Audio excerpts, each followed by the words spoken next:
Subscribe करें और bell दबाएं ताकि कोई खबर रह न जाए।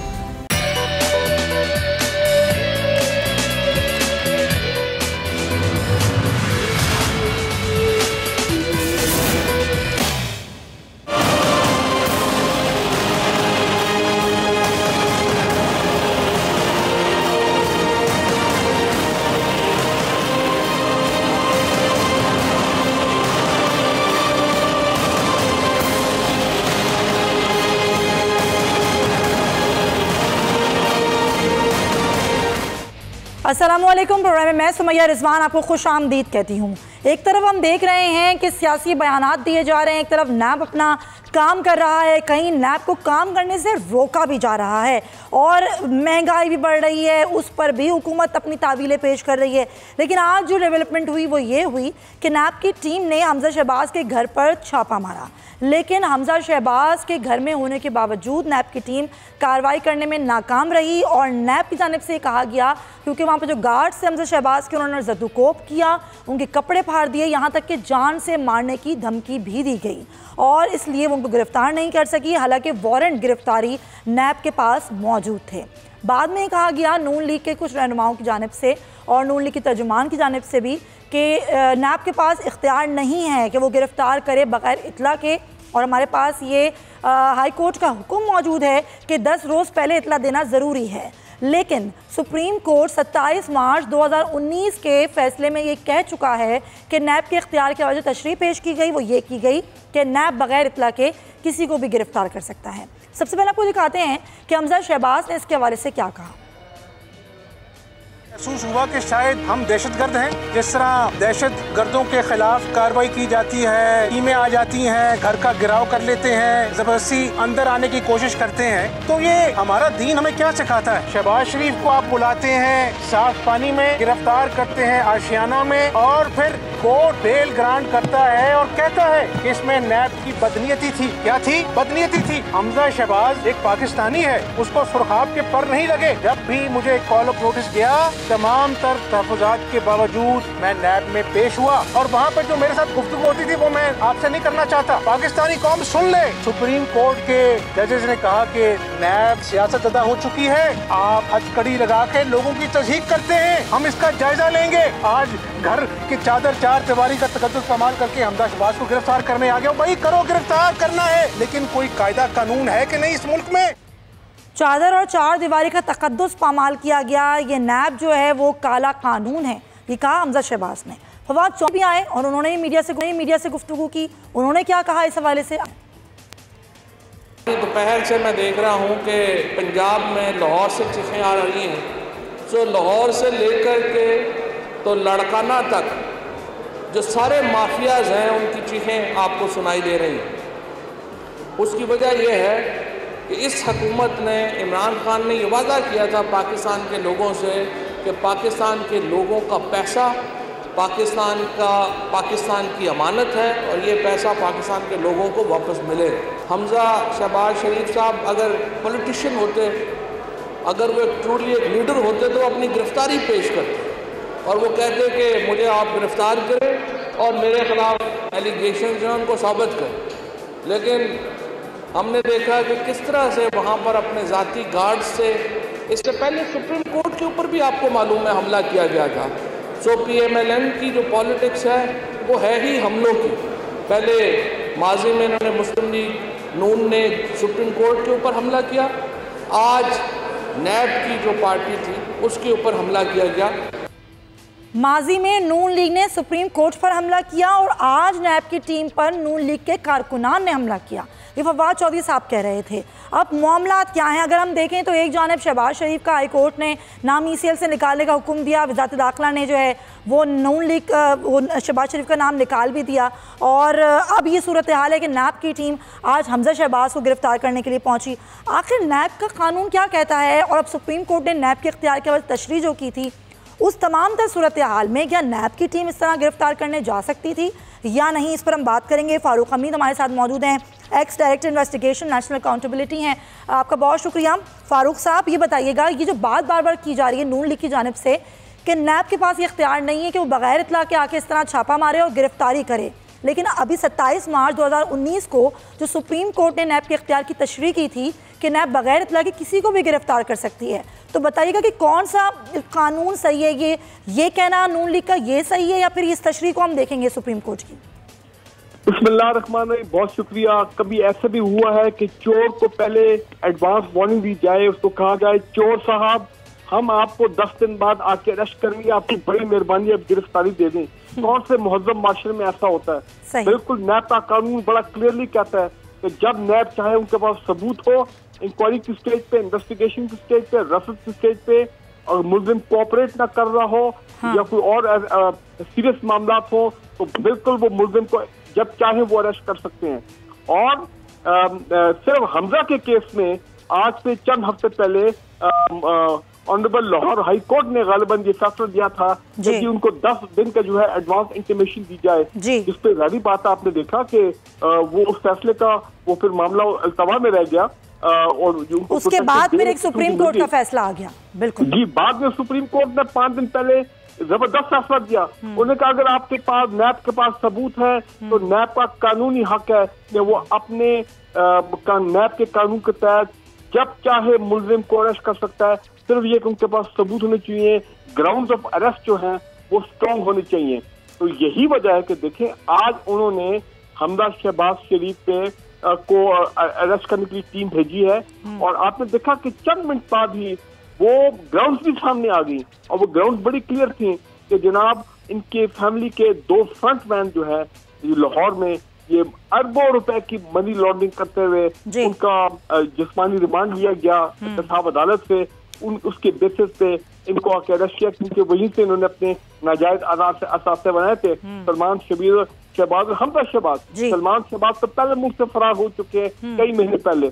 और देखें जहां गलती हुई है नैब से वो मेरा ख्याल ये है कि इनको चाहिए था कि ये एंटिसिपेट करते कि यहाँ पे हमजा शहबाज के घर इसके आर्म्ड गार्ड होंगे, सिक्योरिटी गार्ड होंगे, इनके ड्राइवर और बाकी नौकर चाकर को तो उसी तैयारी से जाता ना नैब। आप ये कहना चाह रहे हैं कि वो आखिर गिरफ्तार करने में नाकाम क्यों रहा? जी मैं ये समझता हूँ कि उनको चाहिए था कि सिक्योरिटी प्लान पहले बना लेते इन एंटिसिपेशन कि ऐसी सिचुएशन वहां पे हो सकती है। क्योंकि देखें उन्होंने क्या किया, उन्होंने एक तो रेजिस्ट किया। याद रखें जो करप्ट अशराफिया है ये हमेशा ये आखिर वक्त तक ये मुजाहमत करेगी, आखिरी वक्त तक ये लड़ेगी, इतनी आसानी से गिव अप नहीं करेंगे। यही हुआ जब वो अंदर गए, उन्होंने वारंट दिखाए, उन्होंने वहां पे रेजिस्ट किया, उनके आर्म गार्ड थे, उन्होंने नैब के जो टीम आई थी उन पे कुछ लोगों पे हमला किया और फिर इनको पुलिस को बुलाना पड़ा। पुलिस आई या नहीं आई लेकिन नैब की टीम नाकाम रही कार्रवाई करने में। फारूक साहब मैं चाहूंगी आपसे मजीद कानूनी राय लूँ। सर आप हमारे साथ मौजूद रहे हैं। मैं नून लीग का भी इस हवाले से मौक़िफ़ ले लेती हूँ। नून लीग के रहनुमा कैसर अहमद शेख साहब हमारे साथ मौजूद हैं। कैसर साहब आप लोग ये कहते हैं कि हमारे पास ये हुक्म है हाई कोर्ट का कि जी 10 रोज़ पहले इतला दी जाए फिर गिरफ्तारी अमल में लाई जाए। सुप्रीम कोर्ट ने नैब के कानून के इख्तियार की तशरीह की 27 मार्च 2019 को, जिसमें ये कहा गया कि नैब बगैर इतला के किसी को भी कभी भी गिरफ्तार कर सकती है। क्या कहेंगे इस पर? जी देखिए मैं तो ये समझ रहा हूँ कि ये मुल्क में ऐसा कर रहे हैं कि जानबूझ के क्रिएट हो रही है। ये नैब एक ऐसा इदारा है जब हम देखिए ना मियाँ नवाज शरीफ खुद अपीयर हो रहे हैं, मियाँ शहबाज शरीफ को बुलाया खुद अपीयर हो। अगर नैब को कोई भी मसला था उनको एक नोटिस दे देती, बुला लेती, या तो ना अपीयर हो रहे होते। मुझे तो ये लगता है कि जैसे जानबूझ के इस मुल्क में टसल क्रिएट की जा रही है। लेकिन खैसर साहब नून लीग ने इदारा बनाया था नैब का और ये नैब के कवानीन में शामिल है। सर ये नैब के कवानीन में शामिल है कि जब उसको महसूस हो नैब को कि इन्वेस्टिगेशन के किसी मोड़ पर गिरफ्तार किया जा सकता है तो वो गिरफ्तार कर सकती है। अगर उनको कुछ था कोई भी तो जब पहले नोटिस देते रहे, मियाँ शहबाज शरीफ आते रहे, मियाँ नवाज शरीफ आते रहे, पर सैकड़ों बार अपीयर हुए। अब हमजा शरीफ जो है शहबाज शरीफ वो वहाँ से लंदन से अपनी उनकी बेटी ICU में है, वहाँ छोड़ के यहाँ आए हैं। और अगर वो नोटिस देते और ना आते तो फिर तो नैब के बाद एक पॉइंट था कि वो उन्होंने नोटिस दिया और नहीं आए। लेकिन क्या ये सही अमल है कि नैब की जो टीम थी उसको ज़दोखोब किया गया, मारा गया? क्या ये सही अमल है कि नैब की टीम को मारा गया, ज़दोखोब किया गया, उनको जान से मारने की धमकियां दी गई? तो उसका एविडेंस आपको दिखाया जाता ना, अगर ऐसा होता या है सर फुटेजेस में आप तो वहाँ मौजूद है, आप तो मीडिया एक एक चीज को नोटिस करता है। बिल्कुल मीडिया दिखा रहा है कि ऐसा किया गया है, ये तो अभी एक जो मर्जी कह दिया जाए ना किसी के बारे में, तो सबूत है तो आप टीवी पे और ये सब लोगों को दिखाएं ना। आप कह रहे हैं ऐसा कुछ नहीं हुआ, ऐसा कुछ नहीं हुआ, तो चीज दिखाई नहीं जा रही हमें, तो वही सामने नहीं। यानी कि कैसे साहब आप ये कह रहे हैं कि ऐसा कुछ भी नहीं हुआ, ज़दोकोप नहीं किया गया नैब की टीम को, नैब झूठ बोल रही है। मैं तो कराची में बैठा हूँ, मैं तो आपका मीडिया, लेकिन मुझे सिर्फ बताइए कि उनको अगर एक नोटिस दिया जाता, एक कोई मामूली सा भी देखते, ये मुश्किल यही हो रही है कि हर एक को पकड़ने पे उसको तवज्जो दी जा रही। अगर एक नोटिस दे दिया, पहले क्या अपीयर नहीं होते रहे हमजा शहबाज, अगर पहले अपीयर होते रहे तो अभी वो आ जाते। आप ये कह रहे हैं नोटिस दे देते, एक नोटिस दे देते फिर गिरफ्तार कर लेते एक मुअज़्ज़र आदमी को। ठीक है, क्या कहाँ तक हम पहुँचा रहे हैं, इस मुल्क में क्या कर रहे हैं। चले मैं फारूक साहब से आपका एक पॉइंट ले लेती हूँ। लोगों को इमेज दे रहे हैं पूरी दुनिया में कि एक जो लीडर ऑफ ओपोजिशन है ये पंजाब असेंबली में, और जिनके वालिद चीफ मिनिस्टर रहे, और क्या करे, हमारे एक मुअज़्ज़ज़ लीडर है PMLN ने बहुत सबसे ज्यादा पंजाब में वोट दिए हैं उन्होंने। तो आप क्या चाह रहे हैं कि नैब का एक इदारा है, वो नैब का इदारा इस तरह जिसकी पगड़ी जब चाहे उछाल दे। चले मैं यही सवाल जो आपका है ना कि नैब जब चाहे जिसकी पगड़ी उछाल दे, यही सवाल मैं पूछ लेती हूँ। फारूक साहब भी हमारे साथ हैं। फारूक साहब, ये बात जो कैसर साहब कर रहे हैं कि भाई वो एक काबिल एहतराम शख्सियत हैं, वो पंजाब असम्बली में कायदे हिज़्ब इख्तिलाफ हैं, एक मुहज़्ज़ब माशरे में एक मुहज़्ज़ब शख्स को इस तरीके से जाके छापा मार के गिरफ्तार करना सही अमल नहीं है, नोटिस देना चाहिए था नैब को पहले। बात सुने, कायदे हिज़्ब इख्तिलाफ हो या लीडर ऑफ द हाउस हो या प्राइम मिनिस्टर हो या साबिक प्राइम मिनिस्टर हो, मुझे ये बताइए कि फिर ये इस तरह का इल्ज़ाम लगा रही है नैब की टीम, आप ये कहते हैं इल्ज़ाम है, ऐसा कुछ भी नहीं हुआ, कोई ज़दोकोप नहीं किया, कोई जान से मारने की धमकियां नहीं दी, तो आप क्या करेंगे, आप लोगों का अगला लाएमल क्या होगा इस हवाले से? देखिए, मैं आपको बताऊं, ये मुल्क हम सबका है और ये नैब के इदारे जो है वो न्यूट्रल इदारे होने चाहिए। अब मुझे बताइए कि इस तरह का कि जो हम इज्जत हम पगड़ियां उछाल रहे हैं, या तो उन्होंने अपीयर ना होते या पहले ना आ रहे होते। हमारी ये मियां नवाज शरीफ और मियां शहबाज शरीफ की फैमिली और हमजा शहबाज, ये तो हर ऑर्डर कंप्लाई कर रहे हैं, और अगर कोई उनका पॉइंट था तो हाई कोर्ट में गए, कानूनी तौर पे वो उसको परसू कर रहे हैं। मुझे ये समझ नहीं आती कि हम किसी की पगड़ी उछाल के इस मुल्क में क्या लोगों को, हम बाहर से इन्वेस्टमेंट के लिए बार बार कह रहे हैं, हमारे मुल्क में जो कहते हैं इन्वेस्टमेंट की जरूरत है और हमें चाहिए, और इसी तरह बिजनेसमैन का को जो वो डर रहा है, ये दिन ब दिन जो छापे मार रहे हैं और जो बातें हो रही हैं, जो रोज उनको पकड़ा जा रहा है और नोटिस दिए जा रहे हैं, तो ये क्या हम जानबूझ के इस मुल्क की इकानमी को तबाह करना चाहते हैं? ये इससे स्टॉक एक्सचेंज में असर पड़ता है, इससे लोगों के कॉन्फिडेंस में पाकिस्तान में असर पड़ता है। मैं कानूनी शुगाफियों में नहीं जाना चाहता, कानून जो भी कुछ कहता है उसका भी एक तरीके से, एक ऑर्डरली उसका तरीकाकार होता है ना, एक उसको कंप्लाई किया जा सकता था, अमल में लाया जा सकता था। अभी तक जो कुछ हुआ है, मुझे समझ नहीं आई कि घरों में जाके छापे मारना, उन लोगों का या तो कोई मफरूर हो ना जो भाग गया हो यहाँ से, या कोई यहाँ मौजूद हो, वो तो यहाँ बाहर से यूके से आए हैं, अपनी बेटी उनकी बीमार है, हॉस्पिटलाइज है और ICU में है, तो उसको छोड़ के वो यहाँ आए हैं, तो उनका ये इज्जत और तकलीम की जा रही है। किसी की भी हो, मैं कहता हूँ कोई भी हो, मेरे अपोजिशन का भी हो ना, तो मैं उसको इज्जत से और तकलीम, हम मुल्क में क्या माहौल बना रहे हैं, इससे हमें बड़ा तकलीफ होगी, इससे हमें बड़ी परेशानी हो रही है। हमारे मुल्क का इमेज और परसेप्शन हर जगह खराब हो रहा है। आखिर मसला क्या है? क्या नैब की टीम जो है वो अपने दायरे इख्तियार से बढ़ के कोई कार्रवाई कर रही है? जी, नैब के पास ऑप्शन थी कि वो इनको वहीं बुला के, जैसे अभी उन्होंने 9 तारीख दी है उनको आने के लिए, ये तारीख दी जा सकती थी, और जब वहां पे वो आते हैं तो उनको गिरफ्तार भी किया जा सकता था, वहां पे बातचीत भी हो सकती थी, उनसे निकाहतें भी लेनी थी तो वो भी ली जा सकती थी। ये मेरा ख्याल है थोड़ा एक्सेसिव काम किया नैब ने। दूसरी बात ये है कि अगर नैब ने गलती की, वहां पे चली गए, तो मेरा ख्याल है किसी का भी कोई ये राइट नहीं है कि वो नैब की टीम को हमला करे। ये उनकी गलती के ऊपर इन्होंने गलती की, लिहाजा इनके ऊपर कार्य सरकार में रुकावट डालना, उसके ऊपर इनका मुकदमा तो बनता है, ये बनेगा। सही, नैब अपने तौर के ऊपर ये राइट रखता था, अगर वो बेहतर चाहते तो बेहतर हो सकता था कि वो वहां बुला लेते, लेकिन ये भी उनका एक कानूनी राइट है। आपको लग रहा है कि नैब की टीम भी थोड़ी तैयारी के साथ नहीं गई? इतना पसंदीदा अमल ना होता। क्या नैब को अंदाजा नहीं था कि इस मज़ाहिमत का सामना करना पड़ेगा नैब की टीम को? हमला करे, मैंने वीडियो क्लिप्स देखी हैं जहाँ पे कि ये नजर आता है कि उनके लोगों के साथ जाती की, एक आदमी के कपड़े भी फटे हुए नजर आते हैं, तो ये मेरा ख्याल है बड़ा गलत काम हुआ, ऐसा करना नहीं चाहिए। और अगर इस तरह की चीजें भी कानून की हुक्मरानी नहीं रहेगी, कोई भी कानून की पासदारी नहीं करेगा। अमजद साहब, आपको यहाँ पर नैब की टीम की क्या आपको कमी नज़र आती है? क्या वो उस तरीके से प्रिपेयर्ड होकर नहीं गए थे? क्या नैब की टीम को अंदाज़ा नहीं था कि इस तरह की मज़ाहिमत का सामना करना पड़ सकता है और फिर वो गिरफ्तार करने में नाकाम हो जाएंगे, कार्रवाई नहीं हो सकेगी? अमजद साहब, आपको क्या लग रहा है कि नैब की टीम उस तैयारी के साथ नहीं गई? क्या उसको अंदाज़ा नहीं था कि इस तरह की मज़ाहिमत का सामना करना पड़ सकता है और कार्रवाई नाकाम हो सकती है? अभी ये तो एक्सपेक्टेड नहीं था ना, ये तो तवक्को नहीं की जाती कि आप कानून निपटाने वाले अदारे कहीं पहुंचे और उनके ऊपर हमला हो जाए या उनको रेजिस्ट किया जाए, ये तो तवक्को नहीं की जाती। तो लिहाजा जरूरत नहीं थी कि वो कोई ऐसी तैयारी करके जाते। लेकिन ये भी दुरुस्त है कि नैब अगर चाहता तो उनको वहां बुला के फिर गिरफ्तार कर सकते थे। भी जैसे उन्होंने 9 तारीख को बुलाया, उनको 9 अप्रैल दी तारीख उन्होंने, तो आखिर हमजा शहबाज जाएंगे वहां पे 9 तारीख को पेशी भुगतने के लिए। अगर नैब चाहेगा तो वहां उनको अरेस्ट भी किया जा सकता है। तो ये सिचुएशन से बचा जा सकता था अगर नैब इसको अच्छी तरह हैंडल करता है। लेकिन इस चीज के बावजूद ये जवाब नहीं है किसी के पास कि वो नैब की टीम के ऊपर हमला करता है। कैसे साहब, आप लोग खैर डिनाई कर रहे हैं कि ऐसा कुछ भी नहीं हुआ, हमला ही नहीं किया गया और ये बिल्कुल गलत बयानी है, लेकिन जब ये रिपोर्ट हो रहा है, मीडिया भी बता रहा है और नैब की टीम खुद भी बता रही है कि हमला किया गया, बाद में अगर गिरफ्तारी होती है जिस तरह उनको तलब किया गया है हमजा शहबाज साहब को, उस वक्त नून लीग का रद्द-ए-अमल क्या होगा? अगर गिरफ्तार बाद में हो जाते हैं, कुछ दिनों बाद हो जाते हैं, तो वो सामने दिखाए ना कि क्या हुआ है वहाँ। और जनाब मीडिया बाहर था ना सियासत साहब, मीडिया बाहर था, मीडिया अंदर नहीं था।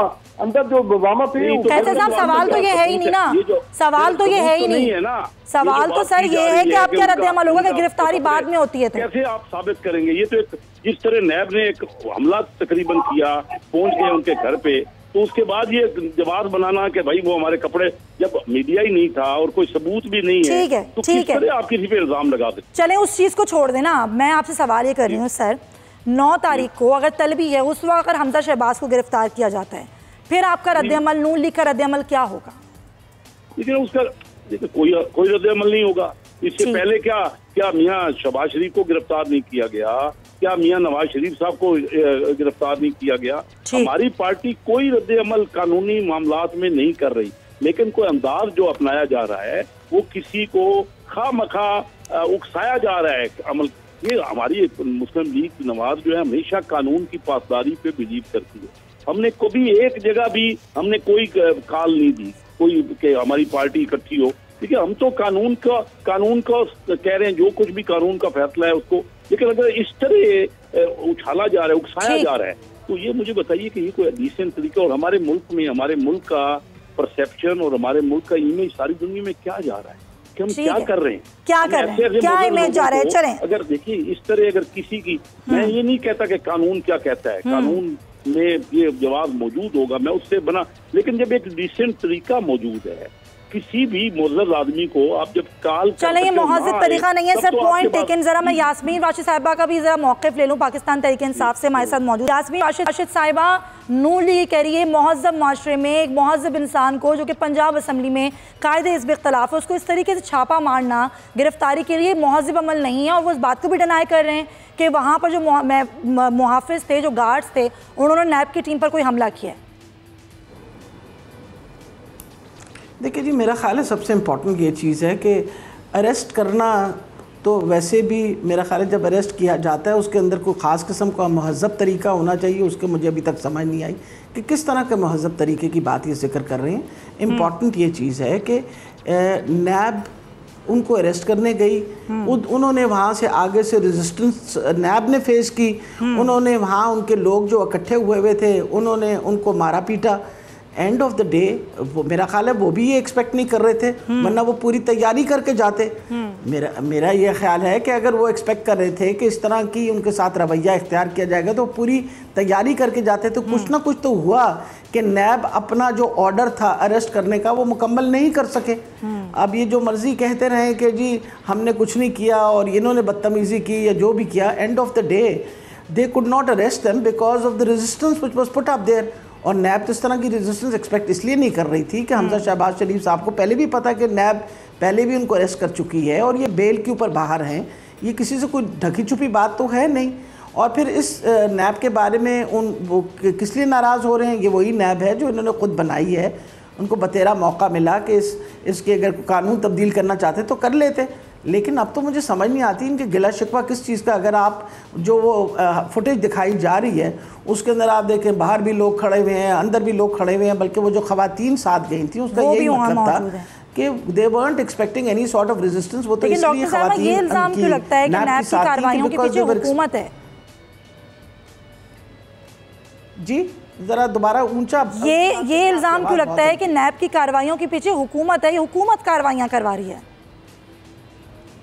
आप मुझे बताइए, या तो ये कार्रवाइयाँ हमारे हुकूमत में आने के बाद हो रही, ये तो कार्रवाइयाँ कब से हो रही हैं, और ये कार्रवाइयों के अंदर कोई इसमें अकेली ये अपना नून लीग के तो नहीं है ना, इसमें हमारे लोगों के खिलाफ भी कार्रवाई हुई है। किसी ने ये बात से इनकारी तो नहीं कही।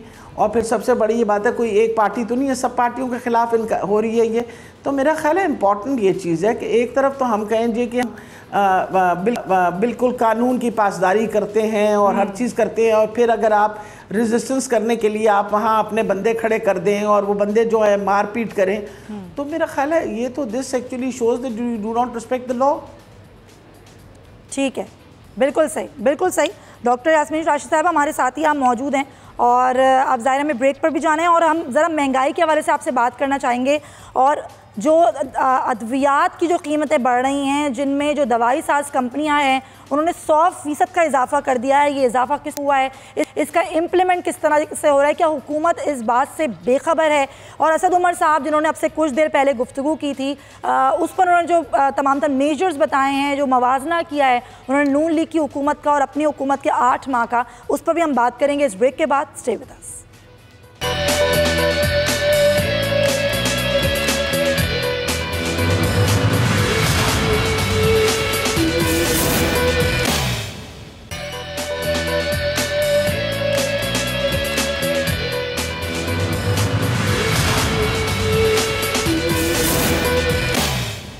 Welcome back to the show. और महंगाई जो है वो आसमान को छू रही है, चाहे वो पेट्रोल की कीमतें हों, बिजली की कीमतें हों, या फिर अद्वियात की कीमतें हों। तो जान बचाने वाली दवा है उसकी कीमतों में भी 400 रुपये तक का इजाफा देखने में आया, और जो ड्रग रेगुलेटरी अथॉरिटी है वो तमाम तर कीमतें कंट्रोल करने में नाकाम नज़र आती है।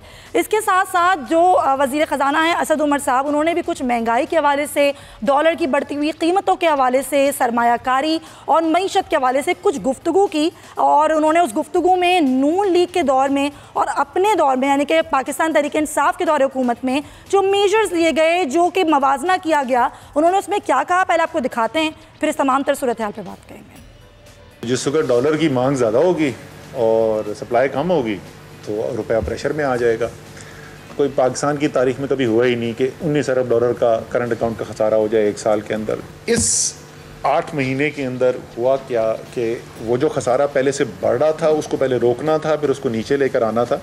तो मजमूई तौर के ऊपर जो ट्रेड का हमारा तजारत का खसारा है, गुड्स एंड सर्विसेज दोनों मिला के, तो वो 24.2 अरब डॉलर जो है वो 8 माह में पिछले साल था, और इस साल वो कम होके 21.5 अरब डॉलर हो गया। करंट अकाउंट डेफिसिट जो है वो 11.4 अरब डॉलर था इस 8 माह के अंदर पिछले साल, और वो कम होके 8.5 अरब डॉलर हो गया। स्टेट बैंक ऑफ पाकिस्तान जो है वो 2 टोक अल्फाज में कह चुका है कि रुपया इक्विलिब्रियम पे, कोई वजह नहीं है कि अब रुपए की कोई कीमत के अंदर कोई बहुत लंबी चौड़ी कमी हो। तहरीक इंसाफ की हुकूमत आने के बाद 7 माह के अंदर रुपए की कदर में मजीद 14 रुपए कमी आई है, लेकिन उससे कम कमी आई है जो उससे पहले 7 महीने गुजरे थे जिसमें हमारी हुकूमत नहीं थी। मैं बार बार कहता हूँ महंगाई है, इसमें कोई हुकूमत ही किसी रुकन को ये नहीं कहना चाहिए कि महंगाई नहीं है, ये हकीकत है। पीक जो सबसे ज़्यादा महंगाई है 60 महीने के अंदर देखी गई वो 25.3%। सबसे कम जो इजाफा हुआ वो तहरीक इंसाफ की हुकूमत के अंदर हुआ। महंगाई है, महंगाई बिल्कुल है, इस बात से कोई इनकार नहीं, लेकिन 25.3 की जो उन्होंने बताई है कि ये महंगाई जो कि 7 से 8 माह में पाकिस्तान तहरीक इंसाफ की हुकूमत में हुई है। डॉक्टर यास्मीन रशीद साहब, महंगाई के वजह से हम बात करेंगे, लेकिन जाहिर है मैं आपसे बात करना चाह रही हूँ डॉक्टर साहबा कि अद्वियात की कीमतों में जो इतना इजाफा हुआ है, 100% तक इजाफा किया, मनमानी की जा रही है, इस इजाफे को लाहौर हाई कोर्ट में चैलेंज भी कर दिया गया। लेकिन आप क्या बताएंगी ये इजाफा कैसे हो गया? जो ड्रग रेगुलेटरी अथॉरिटी है वो भी कुछ नहीं कर पा रही, बेबस नज़र आ रही है। देखिए, सबसे इम्पॉर्टेंट ये चीज़ है, आपने बड़ा अच्छा किया कि ये मौजू आप लेके आई हैं, क्योंकि मेरा ख्याल है कि अगर मुझसे ये आप शायद महीना पहले पूछती तो मैंने भी क्लियर नहीं होना था। आज तो क्योंकि मैंने सारी डिटेल्स ले ली है फ्रॉम द फेडरल गवर्नमेंट, तो अब मुझे समझ आया कि इतना बड़ा मसला क्यों बना। ये देखिए, सबसे पहले तो ये 2001 से किसी किस्म की कोई इंक्रीज़ नहीं हुई थी दवाइयों की कीमत के अंदर। जब कीमतें नहीं बढ़ी तो एक वक्त आया कि जो मैन्युफैक्चरर्स थे उन्होंने कहा जी, और ये पिछले साल जनवरी फरवरी की बात है कि उन्होंने शोर मचाना शुरू कर दिया कि हम दवाइयों की मैन्युफैक्चरिंग भी बंद करने लगे हैं और हम इंपोर्ट भी लानी बंद कर देंगे। अच्छा, 2018 की मई के अंदर ये सेनेट की कमेटी और पार्लियामेंट में एक डिसीजन लिया कि जो हार्डशिप ड्रग्स हैं, जिनके बारे में इन्होंने इंक्वायरी कर दी है कि इन मेडिसिन को अब आप प्रोड्यूस नहीं करेंगे, इन दवाइयों के ऊपर हम 9% जो है ये कीमत इसकी बढ़ा देंगे। लेकिन हुकूमत माशाल्लाह नून लीग की आपको पता है हमेशा चालाकी का काम करती है। इन्होंने इसको डिले करते चले गए कि इलेक्शन आ गई सर के ऊपर और इन्होंने बढ़ाई नहीं कीमत। और ये जब आया ये काम और नहीं बढ़ाया तो एक दोबारा जब शोर मचा तो सुप्रीम कोर्ट ने डिसीजन दिया ये नवंबर 2018 के अंदर कि ये कमिटमेंट ऑलरेडी दे रखी है पार्लियामेंट ने, और ये लोग कह रहे हैं कि ये दवाइयाँ बनानी बंद कर देंगे और दवाइयाँ इंपोर्ट करनी बंद कर देंगे। तो मरीज़ कहाँ जाएंगे? क्योंकि बहुत सारी एसेंशियल ड्रग्स भी थी, जैसे थायरॉक्सिन थी और बाकी मेडिसिन थी इसके अंदर। इस बेसिस के ऊपर वो जो 9% ऑलरेडी कंपलसरी कर चुके थे और ये जो सुप्रीम कोर्ट ने कही थी वो सारी दवाइयाँ बढ़ा दी गई और ये कोई तकरीबन 400 से ज़ायद मेडिसिन बनती थी जिस पे कीमत बढ़ाई गई। ठीक है, अब आगे 2019 के अंदर आपके सामने है कि मज़ीद प्रॉब्लम हुआ कि महंगाई और डॉलर की कीमत जो थी बढ़ रही थी। सॉरी टू इंटरप्ट, और दोबारा शोर मचना शुरू हुआ। डॉक्टर साहिबा ये कहा क्या, मुकम्मल कर लूँ बेटा फिर आप बात करिए। चलें, ठीक है, आप कंप्लीट कीजिए। अच्छा, ये जब उन्होंने दोबारा शोर मचा तो 15% दोबारा इसकी जब कीमत बढ़ाई गई तो इसमें जो सबसे बड़ा काम हुआ वो बहुत सारे मैन्युफैक्चरर्स और उन्होंने उन भी दवाइयों की कीमत बढ़ा दी जिनकी पहले बढ़ चुकी थी। सही, बढ़ चुकी थी और उतनी जितनी उस तनासब में बढ़नी थी उससे ज़्यादा बढ़ा दी गई। इस वक्त कोई तकरीबन 100 ऐसी ड्रग्स जो हैं उनको आइडेंटिफाई कर दिए कि ऑलरेडी क्रैकडाउन इसके ऊपर शुरू हो गया है। अच्छा। कि इन्होंने इलीगली इनकी कीमतें बढ़ाई हैं। ठीक, इनकी, और ये मैं आपको बताती चली जाऊँ कि इंशाल्लाह इस पर हम मुकम्मल काबू कर लेंगे। वजह यह है कि आपको पता है कि मैन्युफैक्चरर्स जो हैं उनको इस बात को पता होना चाहिए कि जब एक डिसीजन ली गई है, इसलिए अगर उस दवाई की जो कीमत जो थी वो उतनी है तो उससे जितनी परसेंटेज गवर्नमेंट ने इजाज़त दी उतनी बढ़ानी चाहिए। इसके साथ मैं ये भी बताती चलूँ कुछ मेडिसिन की कीमत कम भी हुई, जैसे सिप्रोक्सिन थी। जब वो पहली दफ़ा आया था तो उसका जो रॉ मटेरियल था वो तकरीबन 5,000 रुपये किलो मिलता था, वो कम हो के 500 रुपये किलो पे चला गया। अब इसलिए ये कहना कि जी सब दवाइयों की कीमत बढ़ा दी गई, मैं आपको बता दूं कि ये सारी number 1 on the decision of the supreme court, और ये डिसीजन ऑलरेडी पार्लियामेंट जो नून लीग की थी वो ले चुकी थी। और ये पार्लियामेंट नहीं सिर्फ सेनेट कमेटी में भी ये सारा कुछ डिसाइड हुआ था। ये इम्प्लीमेंट हमें करना पड़ा क्योंकि हमारे डॉक्टर साहब मेरा सवाल यहाँ पर ये बन रहा है, कोर्ट ने जो था, मुझे सिर्फ इतना बता दें ताकि मुझे आपकी बात समझने में और आसानी हो, कितने फीसद इजाफे का कहा गया था हुकूमत की जानिब से कि जो दवासाज कंपनियां हैं वो इतने फीसद इजाफा कर सकती हैं? 9% जो इनिशियली बात हुई थी उनकी ये थी कि 9% इनका इजाफा होना चाहिए। वो तकरीबन 400 ऐसी मेडिसिन थी कि इनकी 9% इजाफा। अब उसको बैलेंस करने के लिए जब फिर दोबारा सेकेंड टाइम जब कहा गया तो उनसे ये कहा कि जिनकी 9% ऑलरेडी इजाफा हो चुका है वो मज़ीद अपने 6% ही इजाफा करें ताकि 15% पर पहुँचे। ठीक, लेकिन बहुत सारी कंपनियों ने तो 100% इजाफा कर दिया। बिल्कुल ऐसा ही है। अब वो उन कंपनियों को बाकायदा उनके ऊपर क्रैकडाउन शुरू हो गया है और मैं इंशाल्लाह ये मुझे उम्मीद है कि अगले महीने के अंदर अंदर वो कंपनियां जिन्होंने अपनी आउट ऑफ जो वो परव्यू जाके और कीमतें बढ़ाई हैं उनको पकड़ लिया जाएगा और उनको उनके ये सारे लाइसेंसेस कैंसिल करेंगे क्योंकि देखें दवाइयों के उसके ऊपर तो इनको बिल्कुल किसी किस्म का वो कहते हैं इस तरह का खेल नहीं खेलना चाहिए। बिल्कुल सही। ये मेडिसिन के बगैर तो लोगों का गुजारा नहीं हो गया है। बिल्कुल सही डॉक्टर साहब, पॉइंट टेकन। जरा नून लीग का भी ज़ाहिर आपने जिक्र किया कि उनके दौर हुकूमत में तमाम तरह इन्होंने डिले किया। जरा नून लीग का मौक़िफ़ मैं आपने ले लूँ। कैसर अहमद शेख साहब, डॉक्टर साहबा की आपने बात सुनी, आप क्या कहना चाहेंगे? डॉक्टर यास्मीन राशिद साहिबा मेरी बहन है और बड़ी ही मोअज़्ज़ज़ खातून है। मैं हैरान हूँ इन पे। ये कहती हैं 15% हमने अलाउ किया था। अब नून लीग इतना अरसा रही, हमने तो दवाइयों में उनको इजाजत ही नहीं दी बढ़ाने की, और अगर नहीं दी तो हमारा कंट्रोल था ना, उन्होंने नहीं बढ़ाई। इन्होंने 15% की इजाजत दी, उन्होंने ज्यादा बढ़ा लिया। ये फिर गवर्नमेंट का क्या कंट्रोल है? हमारे जमाने में तो ऐसा नहीं हुआ, हमने तो उनको बढ़ाने की इजाजत ही नहीं दी थी। और फिर आप देखिए ना, ये क्रैकडाउन, तो वो यही तो कह रही है कि आपने उनका बढ़ाने की जो इजाजत नहीं दी, उसकी वजह से वो ब्लैकमेलिंग पर उतर आए। हर चीज में क्रैकडाउन करके आप कारोबारियों को और बिजनेस में जो हरासमेंट कर रहे हैं, वो जो सारा हर जगह यही हो रहा है। मैं एज अ बिजनेस रिप्रेजेंटेटिव आपसे कहता हूँ कि हुकूमत के पास तो इतना ये कंट्रोल होना चाहिए था कि पहले की तरह वो बढ़ाते ही नहीं। एक बार इतनी प्राइसेस बढ़ गई, लोगों में इतनी हरासमेंट हो गई और इतना जो मरीज हैं बेचारे वो बिलब रहे हैं, उसके बाद अगर अब क्रैकडाउन हो भी जाएगा, उनके खिलाफ एक्शन भी हो जाएगा, तो ये क्यों ऐसा किया जा रहा है? ये सारा तो आपको लग रहा है क्रैकडाउन के बाद भी कुछ नहीं होगा? आप ये कह रहे हैं कि ये जो जवाब पहले कैसर साहब का देना चाहूंगी। जी कैसर साहब, डॉक्टर साहब जवाब देना चाहती हैं। जी डॉक्टर साहब। जी जरूर जरूर। देखिए जी, सबसे बड़ी ये बात है, कैसर साहब ये बात बिल्कुल ना कहें कि ये नून लीग की हुकूमत ने ये डिसीजन इनके पार्लियामेंट ने लिया, क्योंकि इनके ऊपर प्रेशर था, क्योंकि वो बार बार कह रहे थे आप दवाइयों की कीमत बढ़ाएं, और इनकी सेनेट कमेटी ने ये जब इम्प्लीमेंट नहीं हुआ, तो मैं ये बताना चाहती हूँ कि सुप्रीम कोर्ट ने उन्होंने कहा कि आप मेहरबानी करके इन दवाइयों की कीमत विदिन 15 डेज बढ़ा दीजिए, अगर अदरवाइज हम आप पे कंटेम्प्ट ऑफ कोर्ट लगा देंगे। सही। आप मुझे बताइए, आप मेरी जगह होते तो आप क्या करते? आप क्या करते? कैसर साहब क्विकली बता दें, मैं अमजद साहब को भी टेक लूं। क्या करते हैं? मैं इसको तो इतराज ही नहीं कर रहा। मैं तो ये कह रहा हूँ कि इन्होंने जो 15% कहा था, तो उन्होंने तो बढ़ा दी 100%। ये खुद कह रही हैं डॉक्टर साहबा मोहतरमा। चले 15% का तो मैं कुछ चले सर, वो तो किया ना 100% इजाफा, उन्होंने एडमिट किया क्रैकडाउन हो रहा है, उनके खिलाफ भी कार्रवाई हो रही है। चले अमजद साहब से मैं लास्ट कमेंट ले लूं सर, प्रोग्राम का वक्त खत्म हो रहा है। गवर्नमेंट की तो होती है कि उसकी एडमिनिस्ट्रेशन इतनी स्ट्रांग हो। चले बात एडमिनिस्ट्रेशन पर आ गई। चले अमजद साहब, क्रैकडाउन से क्या होगा? क्रैकडाउन से कोई फायदा नहीं होगा। अमजद साहब, आपको क्या लग रहा है जो ये महंगाई बढ़ रही है, चाहे अद्वियात पे हो, पेट्रोल पे हो, बिजली पे हो, कहीं पर भी हो, असद उमर साहब का भी बयान हमने सुनाया, क्या लग क्या रहा है आपको? हुकूमत के मेजर्स सही हैं या फिर हुकूमत अभी बेबस है?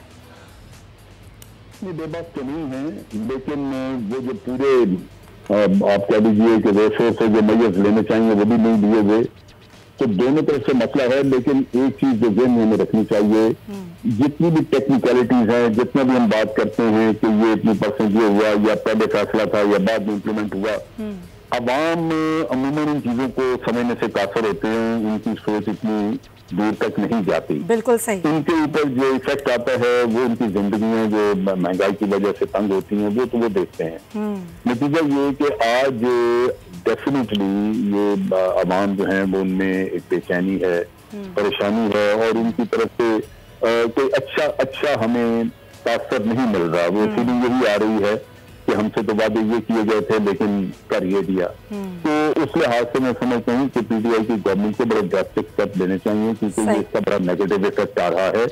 आप बिल्कुल एक सही नीयत से चीजें कर रहे होंगे, लेकिन अवाम बेचारे इन चीजों को नहीं समझते। उनकी तनख्वाहें नहीं है, उनकी आमदन वही है, फिर आमदनी को भी उसी तरीके से बढ़ाना चाहिए। अगर महंगाई बढ़ी, इस तरफ भी तवज्जो देनी चाहिए हुकूमत को। ये है जो आवाम की जिंदगी पे इसका मंफी असर। बहुत बहुत शुक्रिया अमजद शेख साहब आपका भी, डॉक्टर यास्मीन राशिद साहब आपका भी, और कैसर अहमद शेख साहब आपका। प्रोग्राम का वक्त ख़त्म होता है। आखिर में मैं यही कहना चाहूँगी कि बिल्कुल आवाम ने आप पर एतमाद किया है, तो अगर हम थोड़ा सा आमदनी को बढ़ाने की तरफ भी तवज्जो दें, तो महंगाई अगर बढ़ेगी तो शायद आवाम को इतनी तकलीफ नहीं होगी। इसके साथ ही प्रोग्राम का वक्त ख़त्म होता है। इंशाल्लाह आपसे होगी पीर को मुलाकात। जब तक के लिए अल्लाह हाफ़िज़।